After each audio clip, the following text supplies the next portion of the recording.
माननीय मुख्यमंत्री श्री नीतीश कुमार जी से अपनी वाणी से इस सभा को सुशोभित करने की कृपा करें, हमारा मार्गदर्शन करें। जोरदार तालियों से बच्चों हम स्वागत करेंगे माननीय मुख्यमंत्री जी का।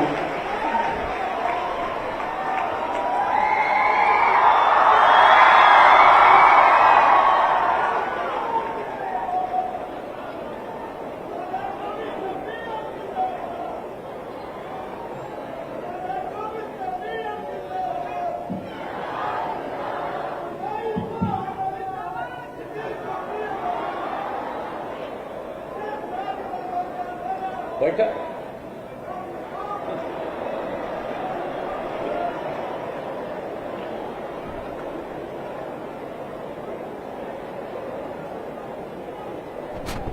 मौलाना अबुल कलाम आजाद साहब के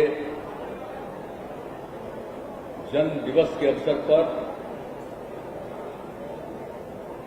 शिक्षा दिवस आयोजित होता है और उस अवसर पर इस कार्यक्रम में आप सब लोग उपस्थित हैं। मैं इसके लिए आप सब लोगों को धन्यवाद देता हूं। और आज इस कार्यक्रम की अध्यक्षता कर रहे हैं माननीय शिक्षा मंत्री प्रोफेसर चंद्रशेखर जी, और यहां पर उपस्थित हैं माननीय मंत्री वित्त विभाग, ये शिक्षा विभाग के मंत्री भी पहले थे, और संसदीय कार्य विभाग श्री विजय कुमार चौधरी जी, और यहां पर इस कार्यक्रम में देख रहे हैं कि एमएलसी साहब संजय गांधी जी भी देख रहे हैं, और एमएलसी श्रीमती कुमुद वर्मा जी भी हैं, और यहां उपस्थित हैं बिहार सरकार के विकास आयुक्त श्री विवेक कुमार सिंह जी, शिक्षा विभाग के अपर मुख्य सचिव श्री दीपक कुमार सिंह जी, वित्त विभाग के अपर मुख्य सचिव और मुख्यमंत्री के प्रधान सचिव डॉक्टर एस सिद्धार्थ जी, पटना विश्वविद्यालय के माननीय कुलपति श्री गिरीश कुमार चौधरी जी, नालंदा खुला विश्वविद्यालय के माननीय कुलपति श्री केसी सिन्हा जी, शिक्षा विभाग एवं राज्य परियोजना निदेशक बिहार शिक्षा परियोजना परिषद के सचिव श्री असंगवा चुबा आबो जी, माध्यमिक शिक्षा के निदेशक श्री मनोज कुमार जी, उच्च शिक्षा के निदेशक प्रोफेसर डॉक्टर रेखी कुमारी जी, बिहार राज्य शिक्षा शोध एवं प्रशिक्षण परिषद के निदेशक श्री संजय आर जी, प्राथमिक शिक्षा के निदेशक श्री रवि प्रकाश जी, शिक्षा विभाग के विशेष सचिव श्री सतीश चंद्र झा जी, यहां पर जिनकी बात आप सुन रहे थे प्रसिद्ध पत्रकार जनाब दारेन साहिबी साहब, और इस कार्यक्रम में उपस्थित सभी शिक्षा विभाग के पदाधिकारीगण, सभी कर्मीगण, और यहां पर उपस्थित छात्र छात्राएं, विशिष्ट अतिथिगण, प्रिंट एवं इलेक्ट्रॉनिक मीडिया के पत्रकार मित्रों, छायाकार बंधुओं, बहनों एवं भाइयों, आप सबको मालूम है कि आज शिक्षा दिवस के अवसर पर इस कार्यक्रम को आयोजित किया जा रहा है। हम लोगों ने तो इसकी शुरुआत 2007 में कर दी थी, कहीं नहीं था पहले, और बिहार में ही हम लोगों ने सबसे पहले इसकी शुरुआत की मौलाना अबुल कलाम आजाद साहब के जन्म दिवस के अवसर पर 11 नवंबर को ही ये करने का हम लोगों ने फैसला किया 2007 में, और 2007 से ही इसकी हम लोगों ने शुरुआत कर दी। और जब हम लोगों ने यहां शिक्षा दिवस की शुरुआत राज्य में की, तो हम लोगों ने केंद्र सरकार से अनुरोध किया कि भाई आप भी इसके बारे में, और उस समय थे जो तत्कालीन केंद्रीय मानव संसाधन मंत्री स्वर्गीय अर्जुन सिंह। तो उनसे मैंने अनुरोध किया कि भाई हम लोग तो यहाँ कर रहे हैं और मौलाना अबुल कलाम आजाद साहब की याद में शिक्षा दिवस बनना चाहिए। तो उन्होंने इस बात को स्वीकार किया और आपको मालूम है कि 2008 से पूरे देश में उनके जन्म दिवस के अवसर पर शिक्षा दिवस का आयोजन किया जाता है। और शिक्षा दिवस, अब जितनी उनकी भूमिका थी उनके बारे में तो बहुत कुछ कहा गया, लेकिन आप जान लीजिए कि उनकी जो भी भूमिका थी आजादी की लड़ाई में, और वो तो जो उस समय पार्टी थी उसके अध्यक्ष भी रहे हैं आजादी के दौरान भी, तो उनका बहुत ही महत्वपूर्ण था, उनकी भूमिका बहुत महत्वपूर्ण थी। और समाज में वो एकता की बात करते थे, भले ही मुस्लिम समुदाय के हों और उर्दू के विशेषज्ञ हों, लेकिन बाकी लोगों के साथ भी जो उनकी बातचीत थी और जो भी आजादी की लड़ाई में, तो उनकी बहुत अच्छी भूमिका थी। सब तो वो समझाते थे कि भाई जो भी पढ़ना है, उर्दू को जानना है उर्दू जानो, हिंदी को भी जानो, तो ये सब चीजों के बारे में, और जो क्षेत्रीय भाषा है उसको जानिए, ये सब को बताते थे, कहते थे। और उसके अलावे देश में एकता रहे, आजादी की लड़ाई तो लड़ी जाती थी। और आप जानते हैं वो तो खिलाफ थे, लेकिन जो दो हिस्से में बंटने लगा हिंदुस्तान और पाकिस्तान, वो खिलाफ, और कितना ज्यादा विवाद शुरू हो गया। बापू कितना रोकने की कोशिश कर रहे थे, सब कुछ कर रहे थे, लेकिन जो कुछ भी माहौल पैदा हो रहा था, अब आपको तो मालूम ही है कि जिस तरह से उन्होंने रक्षा करना शुरू किया था कि भाई मुस्लिम हिंदू का झगड़ा नहीं हो, और उसके बाद तो उनकी हत्या ही कर दी गई थी। लेकिन आप जानते ही हैं कि ये मौलाना अबुल कलाम आजाद साहब ने तमाम माइनॉरिटी कम्युनिटी के लोगों को कहा था कि देखो ये देश अपना है, पाकिस्तान जाने की जरूरत नहीं है, इधर उधर मत जाओ, यही रहो। और लोगों ने माना था और बहुत जल्दी मामला समाप्त हो गया था। और उसके बाद जब सरकार बनी तो उनको शिक्षा का काम दिया गया, और शिक्षा के लिए कितना विकसित किया उन्होंने, क्या क्या इंस्टीट्यूट बनवाया उन्होंने, IIT से लेकर के कौन कौन सा नए नए संस्थानों की स्थापना कराई शिक्षा के क्षेत्र में। आप जानते हैं इस देश में जो शिक्षा का काम हुआ है, ये सब उसकी शुरुआत उन्हीं के द्वारा की गई थी।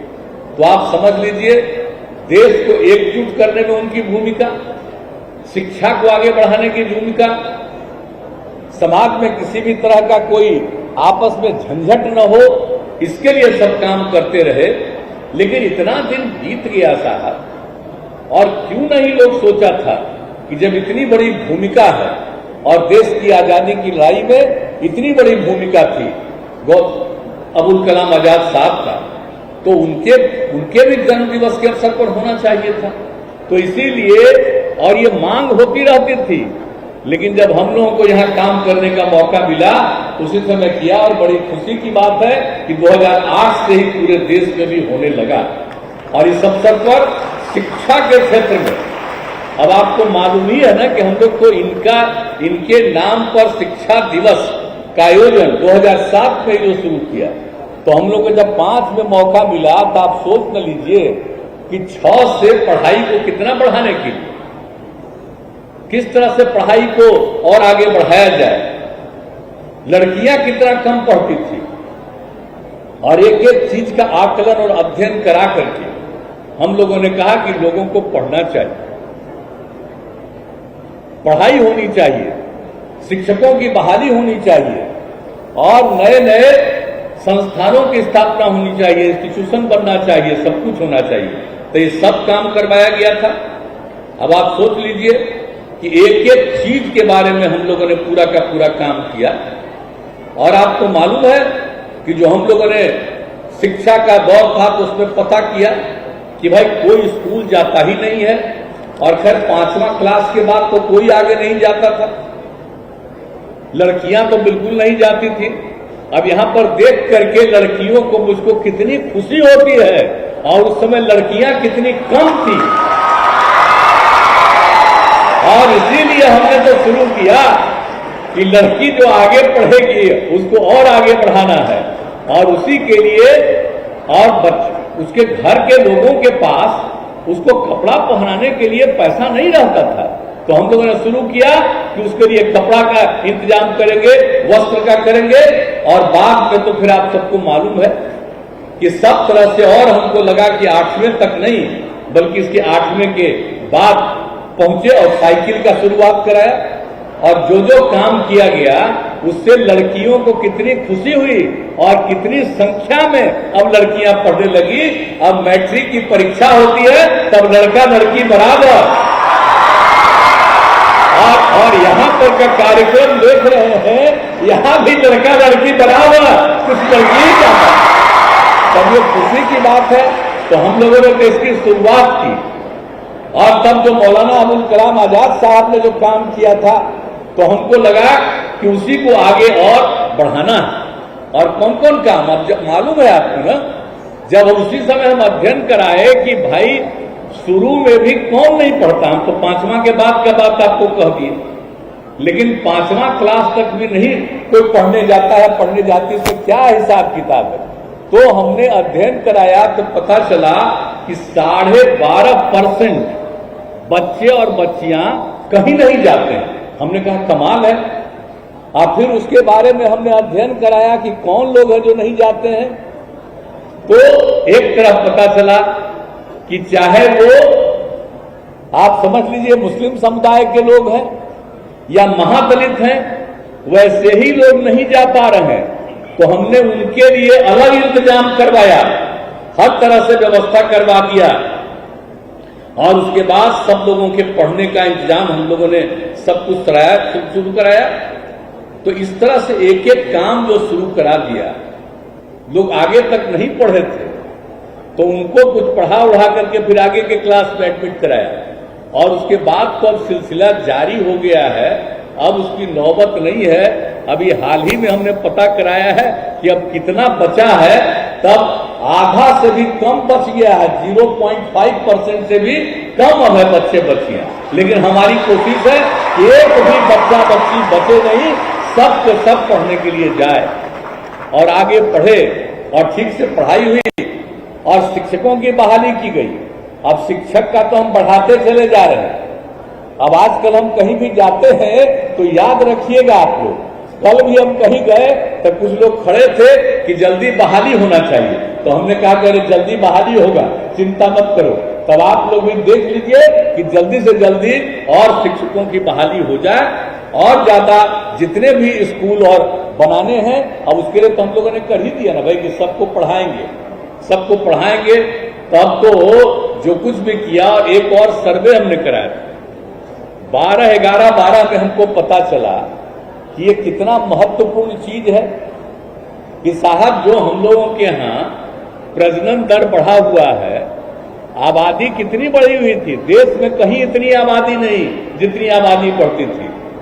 जब हम लोगों ने काम शुरू किया तो उस समय था एक ही परिवार का, पति पत्नी का, और एवरेज पूरे बिहार में मिलाकर के 4.3 था।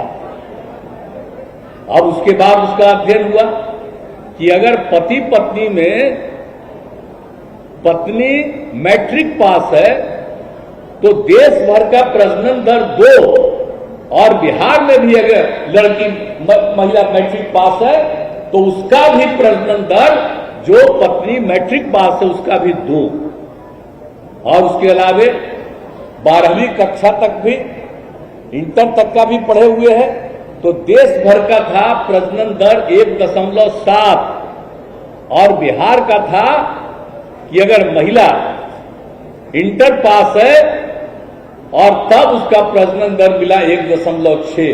कितनी खुशी हुई कि अब प्रजनन दर कम करने के लिए हम सब लड़की को इंटर तक पढ़ाएंगे, तभी जाकर के देश का ही हाल। अब उसके इंटर तक पढ़ाने के लिए और लड़कियों की सुविधा के लिए कितना इंतजाम करवाए हैं, आपको पता ही न है कि हम तो सब कुछ करते ही रहते हैं। अब एक बार तो हमने शुरू किया था 18 में मुख्यमंत्री कन्या उत्थान योजना, जन्म से लेकर के स्नातक शिक्षा तक पढ़े, उसके लिए हमने इंतजाम किया था कि हर लड़की को 54,100 रुपया दिया जाएगा। अब बाद में उसको बढ़ा करके हमने कर दिया है, अब 94,100 रुपया हो गया है कि पूरा का पूरा खूब पढ़े, आगे बढ़े। तो इस काम में हम सब लोग लगे हुए हैं।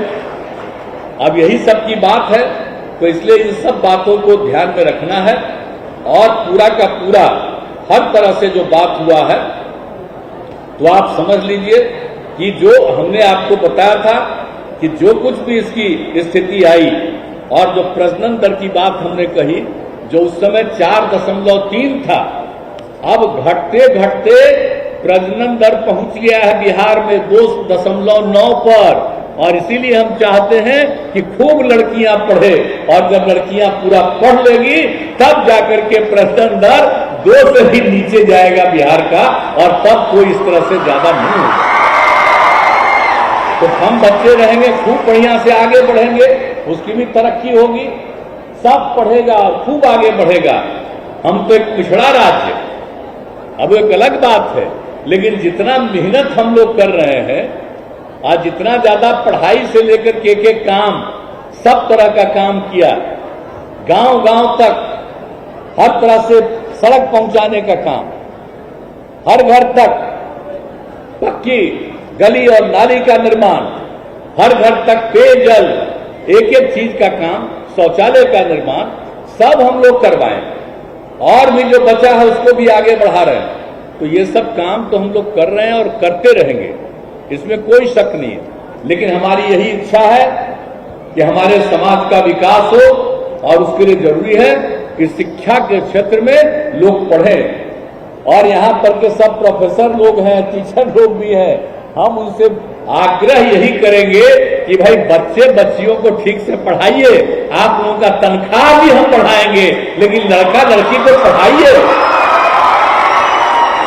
अब आजकल तो सब काम हो गया है, नई टेक्नोलॉजी पर चला गया है।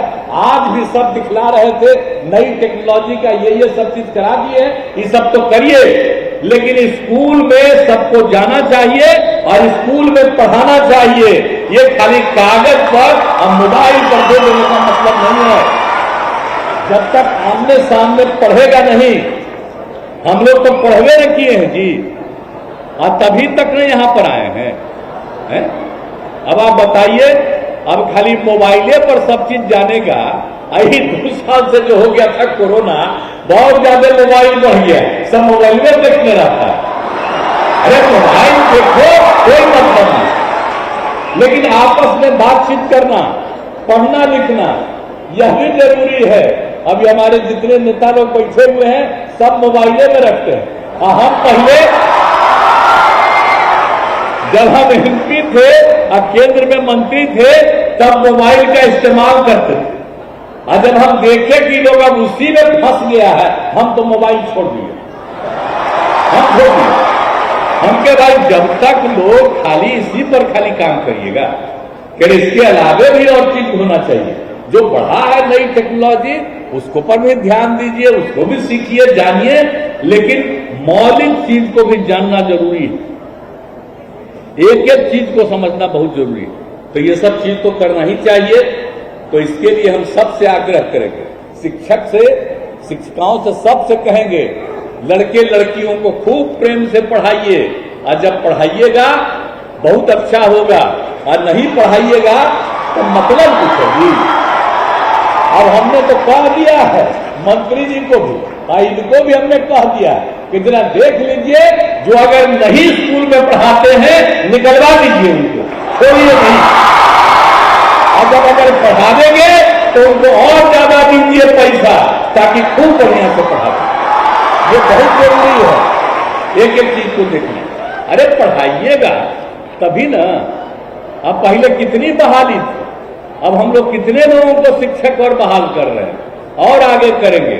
और कितना कॉलेज, कितना यूनिवर्सिटी बढ़ाए, हर तरह का काम हम लोग कर रहे हैं। तो इसीलिए कर रहे हैं। और आपको पता है ना कि जो भी हम लोगों का बजट होता है सरकार का, उसका सबसे बड़ा खर्चा शिक्षा के क्षेत्र में जाता है। ये मालूम है ना?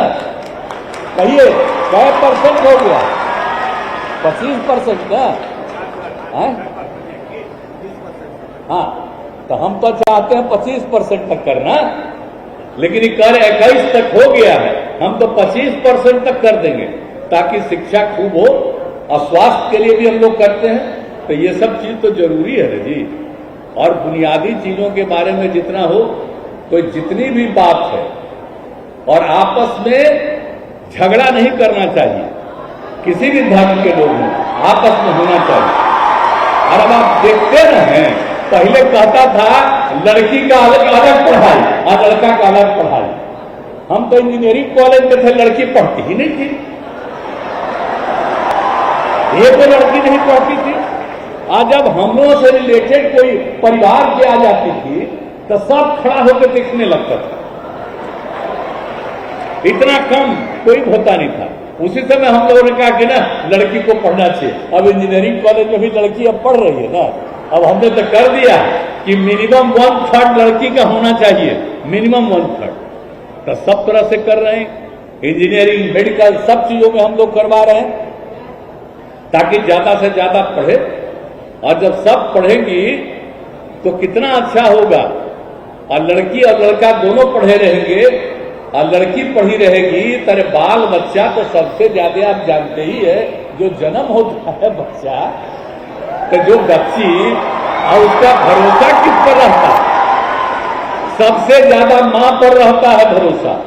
इसलिए वो अगर पढ़ी रहेगी, खूब ज्ञानी रहेगी, तो बच्चे और बच्चियों को कितना ज्यादा सीखेगा, वो सब कितना बढ़िया से सीख लेगा। तो इसलिए बहुत जरूरी है।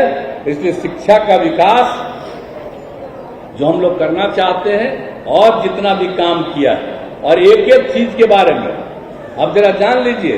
अब ये जो हम लोगों ने मौलाना अबुल कलाम आजाद साहब का किया, अब इसके पहले मालूम है ना, बापू का जब मनाए थे हम लोग, 100 साल पहले आए थे यहाँ 1917 में, और उसी समय से हम लोगों ने 2017 में जो यहाँ मनाया था, और उसी समय जो तय किया था कि बच्चे और बच्चियों को बापू की पाती हम लोग पढ़वाएंगे। इधर देख लीजिए, ये बापू की पाती है, ये तीसरे से लेकर के 8वें तक के बच्चे बच्चियों को दिखाया जाता है, दिया गया है, ताकि बापू के बारे में एक एक चीज को जानिए और सब चीज को समझिए कि क्या खासियत है। ये सब हम लोग उनके बारे में दिए हुए हैं। और उसी तरह से एक था मोहन, ये 9वें से लेकर के 12वें तक के लिए हम लेते आए हैं किताब। भूलिएगा मत, खाली आज के दिन आप को याद रखने के लिए पढ़िएगा जरूर, तब न जानिएगा बापू का। और सब लोगों को हम लोगों ने करा दिया। और उसी तरह से जब हम लोगों ने इनका शुरू किया तो हम लोगों ने क्या कहा था 18 में ही हमने कहा कि उनके नाम पर भी होना चाहिए। जैसे हम बापू के नाम पर करते हैं, वैसे मौलाना आजाद के बारे में भी सबको जानना चाहिए।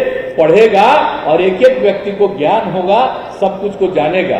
तो ये लोग 19 से ही इसकी भी शुरुआत हो गई। देख लीजिए मौलाना आजाद की कहानी। अब ये भी अब आप ध्यान रखिएगा। और हमने कहा कि सुबह में जब बच्चे आते हैं, जब पहला बार होता है पाठ, तो उसी समय बताना और इनके बारे में भी बता देना। वहां एक एक चीज की बात की जरूरत है। सब कुछ को जानेगा तभी जानेगा। और तभी कभी देश में लोग झगड़ा पैदा करना चाहते हैं, कोई झगड़ा पैदा नहीं होगा अगर बापू के बारे में जानेगा और मौलाना अबुल कलाम आजाद साहब के बारे में जानेगा। कभी झगड़ा उगड़ा नहीं करेगा, आपस में प्रेम और भाईचारे का माहौल रहेगा। इसलिए हम इस सब चीज को चाहते हैं। तो आप लोग इस सब चीज को पढ़िएगा ना भाई, पूरा बुलंद रहिएगा ना। हाथ बाबा, चलो बहुत बहुत धन्यवाद। इस काम को करिए। और हमको जो कुछ भी करना है, एक एक चीज को आपको मालूम है ना भाई, कि आखिरकार जब हम कहे थे तो उसमें स्वर्गीय अर्जुन सिंह जी ने हमारी बात मान ली थी। जब इनका भी हो गया, उस समय मंत्री वही थे, मान लिए थे। और इनका भी 2008 में हुआ।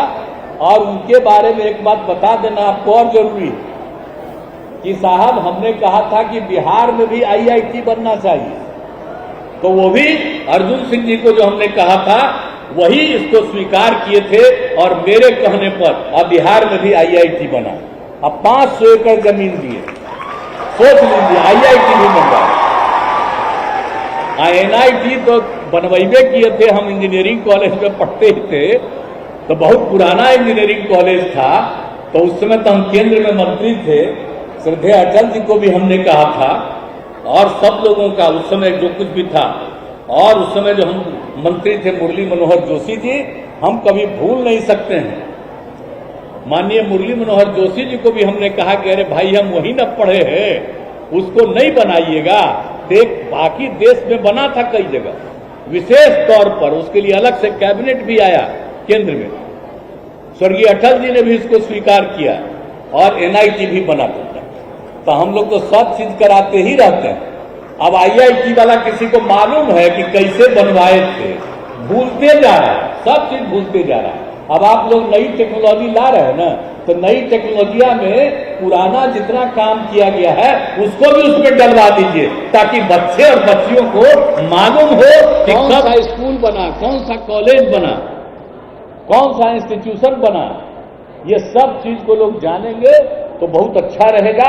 और पुराना जो बापू के बारे में, मौलाना आजाद साहब के बारे में जितनी बातें कही, उन सब चीजों को उसके माध्यम से भी, इनको तो पढ़वाना भी है, लेकिन उसको भी नई टेक्नोलॉजी में डलवा दीजिए। नहीं तो आजकल दिल्ली में जो लोग हैं वो नई टेक्नोलॉजी पर अपना ही बात खाली रखवाना चाहते हैं। आजादी की लड़ाई से कोई लेना देना नहीं रहा, तो आजादी की पुरानी चीजों को भूल जाएंगे क्या लोग। तो इसलिए अपने यहां बिहार में भी आजादी के बारे में सब चीजवा भी उसी पर डलवाते रहिए, एक एक चीज को मालूम रहेगा, ताकि कोई भूलेगा नहीं। नहीं तो लोग जिनको आजादी की लड़ाई से कोई लेना देना नहीं था, अब बापू की हत्या किसने किया, भूलिएगा मत। तब इस सब चीज के बाद भी सब लोग कुछ से इधर नहीं कर सके और समाज में आपस में झगड़ा न लगाए। हिंदू मुस्लिम सबकी एकता, समाज के हर तबके की एकता होनी चाहिए। कोई किसी भी जात का हो, सबको एक दूसरे के साथ मिल करके चलना चाहिए, आपस में प्रेम और भाईचारे का भाव होना चाहिए, यही हम चाहते हैं।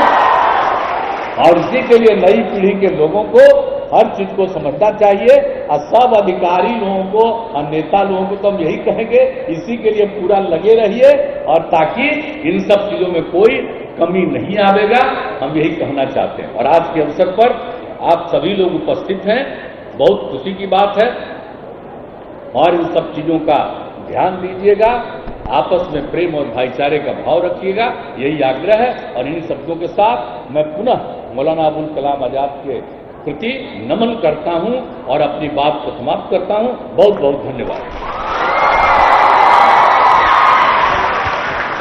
मैडम पढ़ेगा बिहार 15